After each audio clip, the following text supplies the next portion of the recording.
Hi guys, what's going on?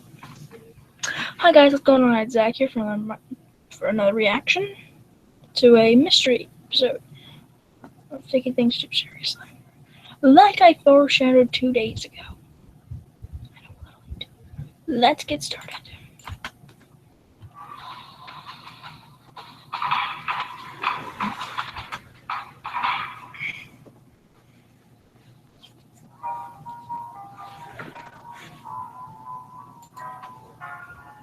I'm guessing you're wondering what I mean about the title. What I define as a personal episode is an episode that you have a personal connection to, one that speaks to you on some level.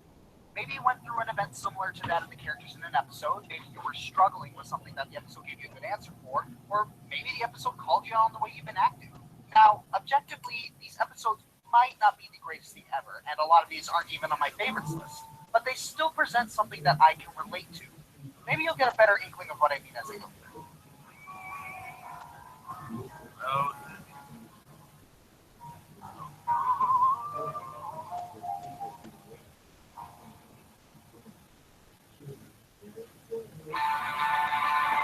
Here's your car. You want to know one of the biggest reasons why Rarity is my favorite character in the show? Because I relate to her on the grounds that I've gone through a lot of the same shenanigans that she's gone through, especially in this episode.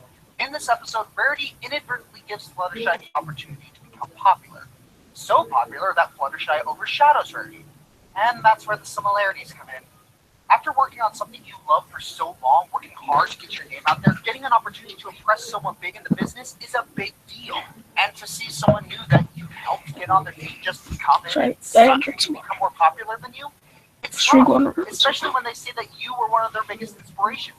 It's hard not to feel jealous of their success. And once you realize that you are, in fact, jealous, you begin to hate yourself for even thinking This that isn't because really a they're your taking friends, things and too as much as it seriously. pains you that I they've wanted to succeeded in an area that you've worked hard to gain attention in for a long time, you also like seeing your friends happy and successful. Even though it hurts that they become more popular, hey, you still get to do what you love, they get to do what they love, and they still view you as a huge inspiration and a good friend. And that's the thing that matters in the end. You just can't forget that. Oh, and 2016 would rename this series to separate I'm in the commentary. military. It's obligatory I put this one on. Aside from the obvious Top Gun references and military parallels, this episode touches on something that many people in the military relate to. Doing the right thing, especially when no one is doing it, is hard. It's very hard. Especially when the people who do the wrong thing are rewarded. It's hard to stick to your guns about what's ethical when people who aren't being honest I actually do like this bullshit episode. medals and create opportunities that you don't. And you are shunned by these people and the people around them for being a snitch, Boy Scout, teacher's pet, white knight, buddy, etc. It's tough being surrounded by people where doing what's right is considered a bad thing. Damn. But you have to stand firm because eventually someone will see you, and it better be you doing the right thing. There's always one person higher up who understands the value of integrity and doing the right thing for the right reasons. And I'm nothing if not but a firm believer in good always being rewarded in the end. You can call me naive all you want, but hey, it's worked for me so far. I suppose by this logic I could also consider Dragon Quest a personal episode too. So, okay, yeah, consider Dragon Quest the number 11. Number 8. Putting your heart and soul into an art project that you think someone will like but they don't, and you try to please them but end up making something you're personally not pleased with. I think every creator has gone through this at one point in their career. Most creators have so much passion put behind their artistic ventures, and they want people to appreciate it. For a lot of people, creating art is a form of self-expression, and to see others say, that's not good enough, can deal a huge blow to your self-confidence. Sometimes it can even be frustrating because a lot of these people don't know what they're talking about, and they say things that they don't really want. Really irritating is the people who pretend they know what they are talking about. They may mean well, but they can be more irritating than people who don't know anything about your respective journey. Since I'm inherently long-suffering and have a high stress threshold, it's difficult for me to say no to a lot of things, and I can let people walk all over me. I just have to remember that sometimes you can't please everyone, and you have to put your foot down. Number 7. Now, this will come as a surprise to a lot of you, but I used to have an insane inferiority complex. Now it's just a moderate inferiority complex. Anyways, earlier in my Marine Corps career, I was surrounded by people better than me, people who had trained long before I did for this job. I constantly compared myself to them, and as a result, I didn't take a lot of risks or try to stand out for fear of failure. But whenever I did decide to man up and try my hardest and apply myself to match the big stars in my platoons, I would never make it, or I would only barely make the standard, and that was devastating. There were a lot of times when I wanted to quit because I felt useless and not worthy of the name Marine. Back then, and still now, I am pretty hard on myself and I shouldn't. A lot of times it's difficult for me to take things into perspective. Other people were better than me because they trained beforehand and I was younger than they were. Eventually, I learned that failure was my greatest motivator, and whether or not I believed I've actually never seen my the game footage. contribution is important. There aren't So a I can lot of send me a people who link can do what I can do. for free. And I the very watch it. fact that I I'll actually am where I commentate it am if you guys says want me a lot to. about me as a person. I have to learn to take a little So pride in myself, commentary because even though I'm in an environment where I might not Commentary be the greatest to things in some pockets on jeans, plenty of people still view me as such, and they need is me in gonna that happen environment. as long as I do it.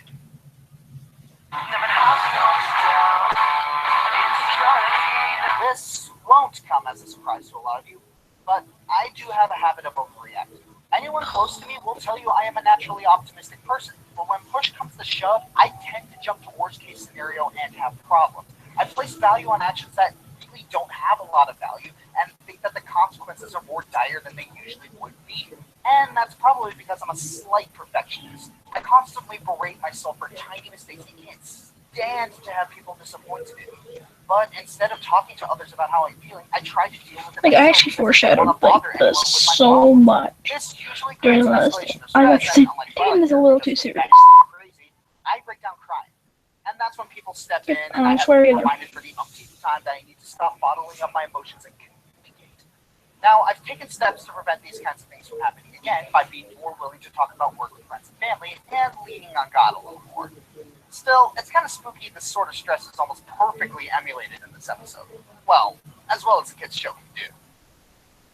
It's a very good choice for sure. Where have all the good men gone? Personally, It's every I have voice stage to be fright. a hero. Right, To that's have why I don't hundreds of sing people screaming your on name is something camera. I've dreamed about for a long time. Or When I was in elementary school do and really below anything but my role, commentate. I put myself in a lot of I situations have where I could stage get fright. recognition because I wasn't afraid to perform, and I wanted people, especially my family, to see me succeed.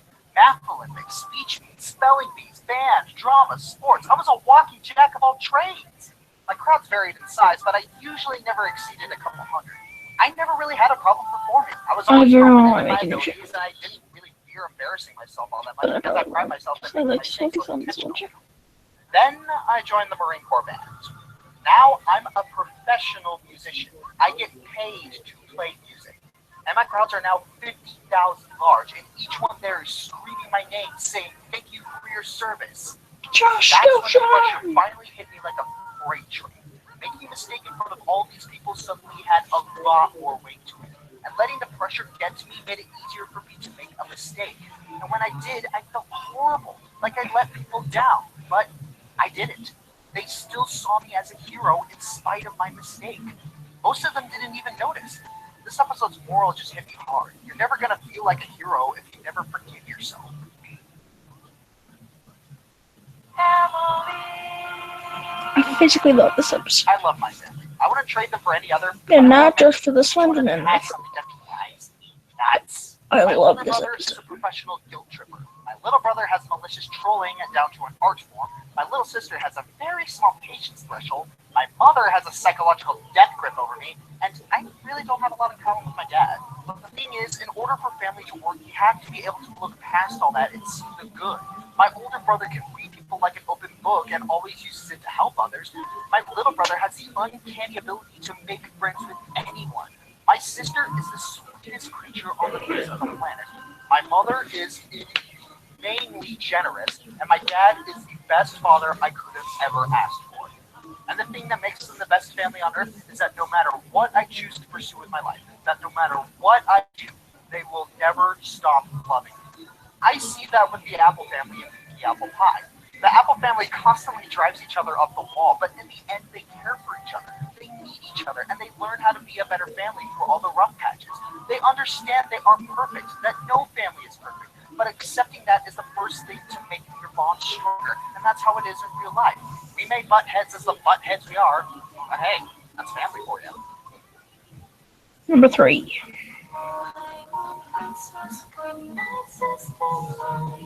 Yeah, I'm pretty sure you guys knew this one would be on here, especially after some of the reactions to my earlier review of the episode.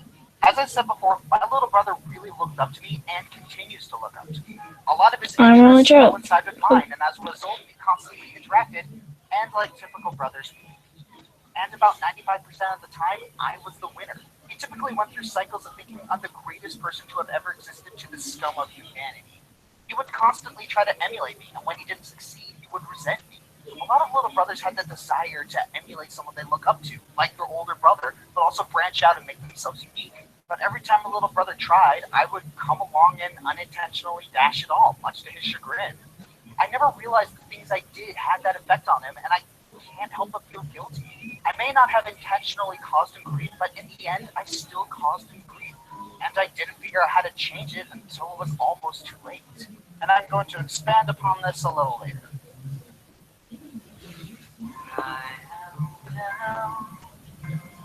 I remember when this episode came out, people went nuts for two reasons. First being Derpy, which I honestly couldn't care less about, and the fact that Applejack lied. Yes! Applejack would never lie about something this big, especially to her family and friends whom she values so much. Well, I'm here to tell you that's completely believable. Why? Because I've done it. My family has this tradition where upon being judged by the patriarchs of the extended family to be a real man, you are given a ring to symbolize your achievement of manhood. This is supposed to be a symbol, a trophy of something great bestowed upon you by the I people fell on you ice look up to, today. It and hurt. I lost it. I was ashamed of myself. I basically As I've couldn't said move my before, I hand, hold myself to and we God had to go sometimes all the way impossible across standards. town, So when I make go mistakes, Christmas shopping. I take it really And hard. my mom So went in as the a result, store. I told a very big I lie to walked my all the family way along across the with parking several lot, half-baked excuses and only because I hurt my little leg, lies as to why I wasn't wearing it. and I I made had this a up messed until up hand and long had one before hand to they use. forgot about it. I But dig my hand in snow, they kept pestering me, covered and my I hand in kept snow, lying. and And during the in the parking lot, I was just process, I shaking was my hand making myself out to be an all the way insensitive until I jerk had just who didn't care ice about what on his my family hand. thought, much like Just Applejack ice. My Jr. entire They hand got was the truth red, out of me but I eventually, could actually move boy, it. were they mad. But they weren't mad because I lost the ring. They were mad because I lied to them, and it took a long time for me to rebuild their trust in me again. I should have come cleaner earlier. After all, better to be thought of as just a person who misplaces things rather than an insensitive jerk, a liar, and a person who misplaces things. It's hard because you don't want to disappoint your family, but you don't realize this short-sightedness will disappoint them more once they find out. If you mess up, it's better to face small pain now than large pain later. Episode 1 went. Alright, here we are. The episode that actually made me cry. For most of my life, I viewed my little brother as a complete twerp. He would constantly get me into trouble, would take my things without permission, and my parents would always take his side on our debates. Because of this, I kept shunning my brother. Thankfully, I had the common decency to not physically abuse him, but I would call him names, would exclude him from the things I wanted to do, and would belittle his accomplishments. Then comes this episode, which was a complete slap to the face. Right after seeing that, my thought was, oh Celestia, what have I done? Since then, I've repaired my relationship with my brother, but it took a long time. After being a bad sibling for so long, suddenly being a good one took a lot of practice. Oh, we're on good terms now, but still, if I have one regret in my life, just one, it's that I wasn't a good brother. I mean, my little brother dealt with so much hardship and sickness in his life, and I wasn't there to help him. He had diabetes, genetic migraines, and even multiple seizures at the age of 10. 10! And I just couldn't find it in myself to cut the kid some slack. He was my brother, and I failed to be there for him. And it took this episode to realize it. This episode, in fact, was the pivot point in making me a brony, and I do owe a lot to it. Not just for helping me be more I've been comfortable a being a part brony of this great fandom, since but for also helping me 2011. repair my relationship with Yes, still during season 1.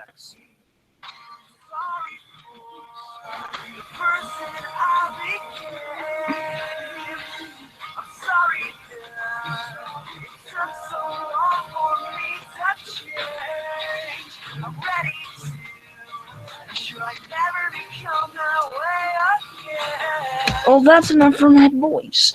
That's all. Is there anything?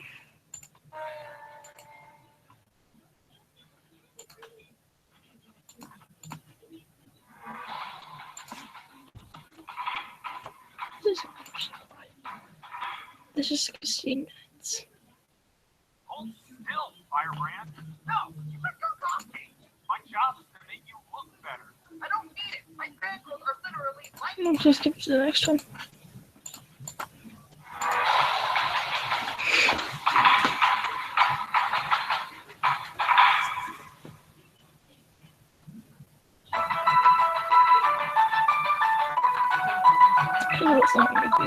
Riddle it! This episode needs riddling! Oh, goodness. This episode was energetic, to say the least. This episode opens up with a pony named Cheese Sandwich, voiced by Weird Al Yankovic. Honestly, I'm not surprised he's in here, seeing as he was one of the first celebrity bronies and closely worked with some of the staff. It was only a matter of time.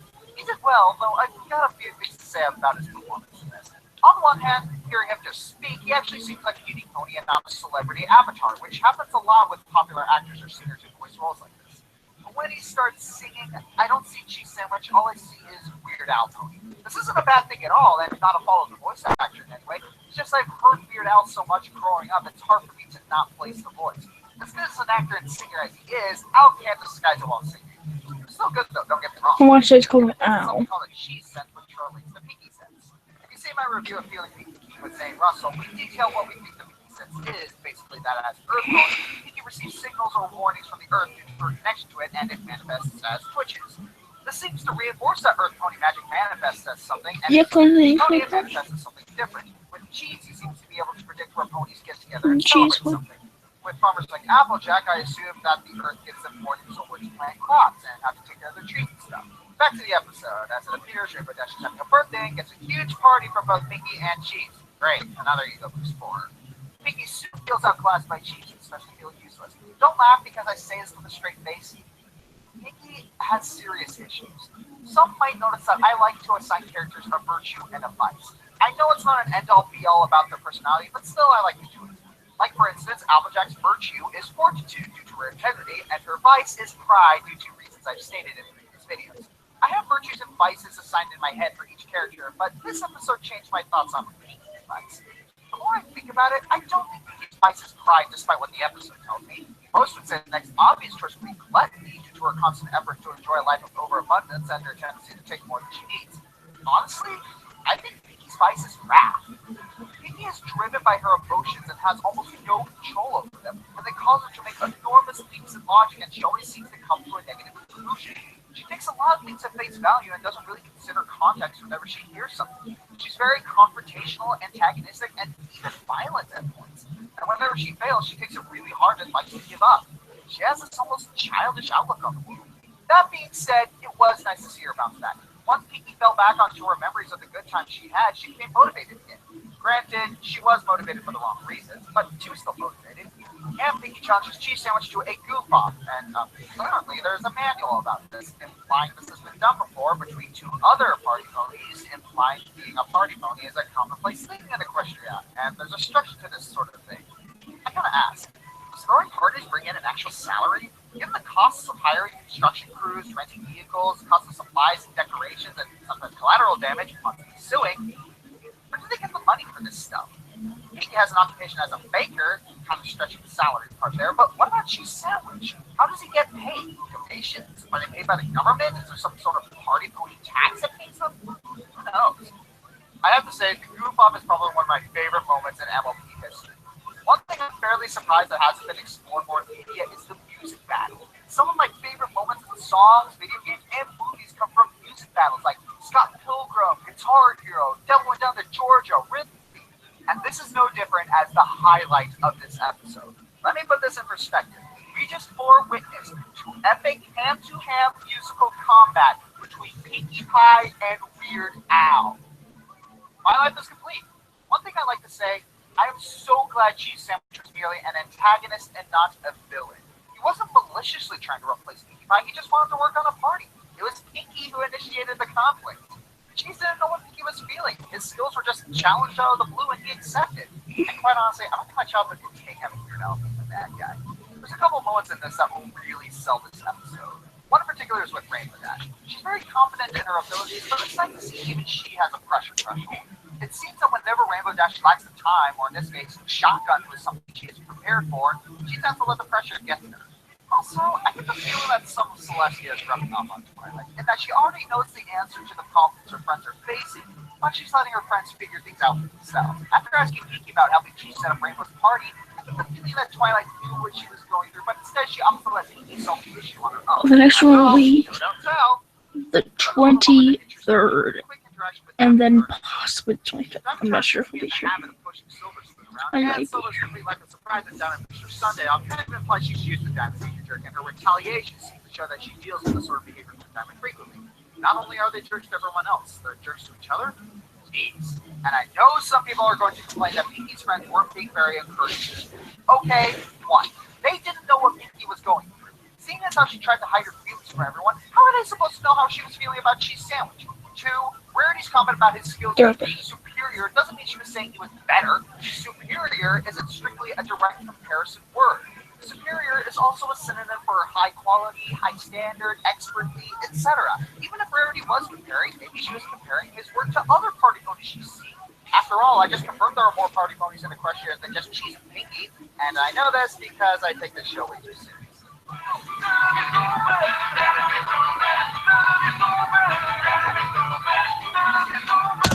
Copyright. Can't do any more than that. Rarity investigates. Hey, yo, it's Pinky. Look, I understand that, but if you just cooperate, then take fine. Swear to me, you act like a child. I am not a child. What a kid. Do you think I'm an idiot? Of course I do. I immediately regret this.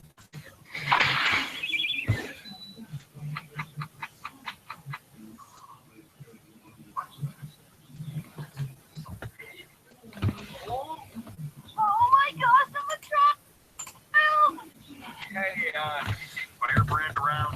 You know, brick red fur, gold veins, yellow eyes, white voice. You can't look at those things, man. Keep it a secret to those closest to me for no reason. Wait, I think you know what's going to say. What's going to make sense? Question for later. No, I haven't. Have you found him yet? No, but I did find this one kid who looks pretty much exactly like him, just, you know, smaller. Say, you cannot be this stupid. But we go live in 30 seconds. We can't do it without Firebrand. Congratulations, kid. You're the new Firebrand. Get him in there. Whoa, wait, hang on, wait. Okay, the only clothes you have in your size are these. What did you say your name was? Phoenix. Phoenix Wright. R-I-T-E. Like a ritual. I hate it when people think I'm the other guy. Well, this dude ain't gonna help with that. Good luck, kid. So, Rarity investigates. This opens up with Rarity showing off her latest gowns with appearances scars to Zelda, Carmen San Diego, and 7 miles Edgeworth. Oh, I want to imagine the adventures of Shadow Spade. Oh, Shadow Spade, eh? She's gonna turn out to be real too? Huh. What if she was real too? What if it's a common practice for authors in Equestria to write about things that actually happened in their lives? Wouldn't doubt it, considering the weird and fantastical stuff that happens in Equestria on a daily basis. I think it might be interesting if true fiction is actually rare in that world. Rainbow enters the establishment, causing everything to fall over. Daily dose of slapstick. Huh. Either Rainbow Dash is strong enough to make a door vibrate hard enough to knock over furniture, like we should be able to wrestle, or Rarity needs to invest in some duct tape. Maybe both. So, Rainbow Dash reveals that she's attending a dinner party with the Wonderfuls as a backup flyer. Why Rarity was invited, well, wasn't explained, but one tends to do is the combination of her Jewish mystique and the connection to the princess. I am just a lucky reserve who was called in to be the backup flyer in case the Wonderfuls can't perform. Don't show me so long. Out of all the reserves, you were the one chosen. Hey, Rarity, you got a little something on your nose. Wait, play that again? I am just a lucky reserve who was called in to be the backup flyer in case the Wonderfuls can't perform.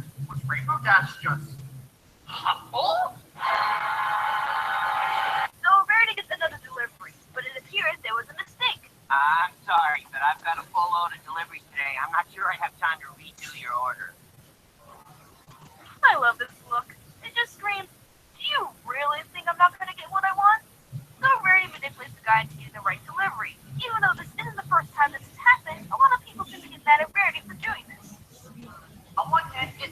that she's being insincere and leading him on. On the other, though, she's not forcing him to do it, and she's technically asking nicely. Also, if he was helping Rarity just because he wanted that from her, then shame on him. And heaven forbid Rarity get what she actually ordered.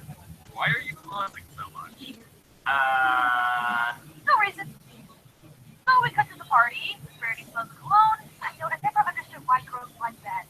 And we are introduced to Wind Rider, a living legend, a multi-record, and a Mustang marathon. So here's where Goldberg's in the background. I did a little research. Like here, I don't have Goldberg in the background. That's why I have to be speaking right now. Because we're about to turn to an episode of Game Theory for the next few minutes. Let's see. Most marathons are about 26 miles, while the course endurance races are about 50 to 100 miles a day. Given that the average jogging speed of a human, 6.5 miles an hour, is half that of an average horse's canter, 14 miles per hour, I think it's safe to say the race was around 70 miles. Oh, wait. I guess I have weights, which would probably allow them to travel more distance. Wait, of course. According to calculations by a certain Westphalian musketeer, if you compare the ratios of record human sprinting speed over average endurance run speed to that of record Pegasus sprinting flight speed, which is the speed of sound according to that Mach code that forms around rainbow when you touch the on rainbow, we get a Pegasus average endurance flight speed of 180 miles per hour. By comparing total distance over human endurance run average compared to the marathon distance to the average Pegasus endurance flight speed, we get the Mustang Marathon being a whopping 718 miles. Nobody said there'd be math. More important than this, am I the only one who thought Wind Rider's name sounded like Flynn Rider? Honestly, I can't believe I still hold the record. Wind Rider. See him at Rainbow Dash. She's one of our most promising reserves. She just might beat your record. Don't be modest. A little practice, you'll be beating records in no time. Really, lady? No one likes hearing that sort of thing. Where's the pack? I swear, every episode I start liking Spitfire less and less. I mean, she's the captain of the Wonderbolts. So far, she's either been incompetent, a jerk, or an incompetent jerk. So Rainbow Dash invites Rarity to watch practice and accidentally spill the drink on her. It's almost impossible to get stains out of silk. But not to worry. Rarity, everything. So it's the next day of practice, and Rainbow Dash and Rarity are just talking. Okay, everyone has pointed this out, but this is the first episode where Rarity and Rainbow Dash are co-starring on an episode. Sure, you can make the argument Sonic Rainbow was that, but they rarely interacted in it. We haven't ceased to have any alone time in the entire show, which is a real shame because they are two very different characters, like Rarity and Applejack both are different. Which makes it rather surprising they're not funny heads at all. Well, I suppose saving your life has to make one hate you. Probably. That's why I had to go help her sick mother, meaning Rainbow Dash can now be in the show. I'm gonna get the fly with Wind Rider and the wonderful cause I'm the safest. You still right? I'm not even doing I was watching the video. Best pony, best pony. So a new pony appears with Spitfire. But I thought you would. Oh no, I didn't set my daughter no. Some ponies have set Spitfire up. Oh no! Why would any pony want that? Maybe so they can take your spot. Of course, the Wonderbolts immediately jump on Rainbow Dash and accuse her of forging a letter. I just don't get it. Rainbow Dash has saved their lives, hung out with them on several occasions, proved to them she has moral fiber and integrity, and proved she's more loyal to their team and teammates than their freaking captain. Are they really so stupid as to completely dismiss her like this without a proper investigation? Are they really so stupid as to think that Rainbow Dash would incriminate herself in such an obvious way that could easily get screwed up? Why does Rainbow Dash still want to join the sad excuse for a team? She's the one that actually gets the fixes. Unlike T-Max, current management sucks. But how am I gonna prove I didn't send the letter that I didn't send? Let me. That's just that consultation. We are going to get to the bottom of this by my costume change. You lied to her. So Rarity decided to dress up as her favorite character, Mustard Rainbow. Actually, some studies show that whenever a person dresses like the character they are playing as, like a soldier, they actually perform better at tasks the characters expected to do. Fun fact that I'm telling you myself. So this is the area where the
Yes, because the only other place you can get them is in Germany, under the name, uh...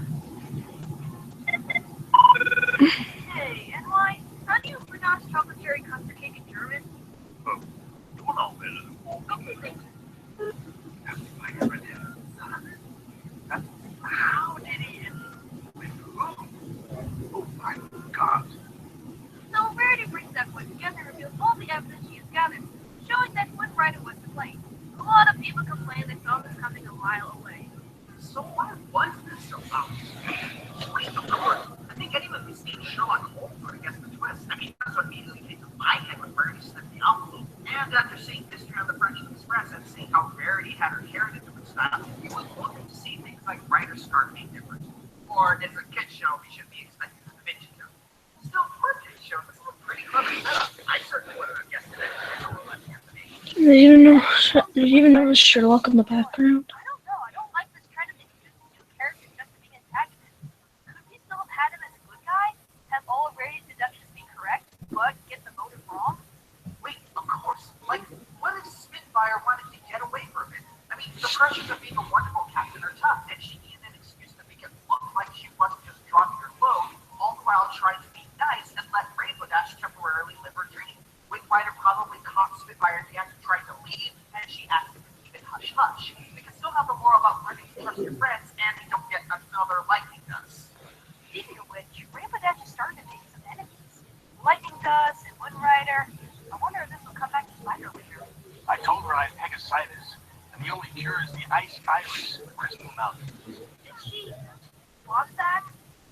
Jeez, Spitfire looks dumber and dumber with each episode. You would think that if someone has a disease, a hospital would get the source of the cure and keep it on standby in case someone else gets sick with said disease. Unless the hospital didn't have a cure, it doesn't make sense. Wait, of course, considering the case of the feather flu knocked out half the Pegasi in town, this plot development would make sense if the Marshall's medical care was terrible. Oh, that's a quick revelation. Why didn't you tell me what you were doing? Well, I didn't want to get your hopes up until I was sure. And I couldn't be sure until I saw that chocolate stain. That you revealed after you used Wood Rider. So Wood Rider is stripped of his honor and seems completely shocked. Did he really think that he got caught and there wouldn't be any consequences? That is one heck of an ego. No, that was Rarity Investigates. I had fun. For the most part, even though it continuously frustrates me how bad the wonderful in the military keep getting portrayed in each episode of it, I feel the noir parody and Rarity's antics more than entertaining suspicion. We got to see Rainbow Dash and Rarity have an episode, so I'm not going to be picking for now, though. I need to reveal who turned me into a child. It was you two! What? That's ridiculous. Yeah, how'd you possibly guess our plan? Smooth, Alex. Very smooth. No, you didn't do this with the show this is based on. Wait a minute. I wasn't in the show. You had it in... Wow! I'm really starting to wonder how this fooled anyone so many times. So, you want to know how I figured it out? That and where you got the blowgun. Your later question? You, that's how. The former question, elementary. Both of you are not that usually unobservant to ignore small holes that look like me, was wearing my clothes, and had my mannerisms. It was easy to deduce that you two were the culprits behind my identification. As for the cold and the black who gave you the candy, Yeah. Since there was no one else to know during this review that's within walking distance, and since Vivid was in the dressing room, you deduced it was me. no, I was going to say that your disguised tone gave it away. You're kind of a bad voice actor. Your motive was simple as well. You have nothing to physically gain from me being a kid, seeing as I signed your paychecks. You're not a fan of the show, and you're not the spiteful or jealous type. So the only logical conclusion is that you just did it for fun. Pretty good. So at first that was a giant case closed reference. I can see that you're taking me back now. Yeah. About that. Oh, you had better not be going where I think you're going. I am not going through puberty again. Hey, I'm just kidding. You shouldn't take things too seriously. I'm going to start feeding you now. I'm not sure when I'll stop. Taboo.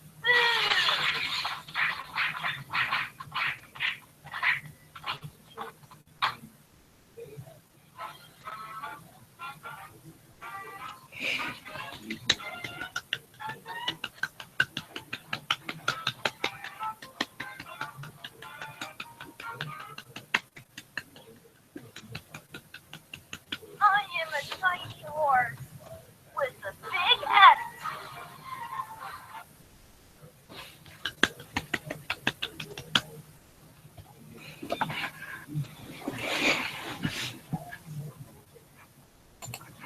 Well, that was actually kind of fun reacting to that. Even though I didn't speak that much, it was still fun. But I'm gonna have to stop now. I have to stop this live stream. But let's say Merry Christmas, and I hope you have a Merry Christmas, and I hope you get what you get. And yeah. No, that's it. See ya! Oh, and next one should be on the 23rd.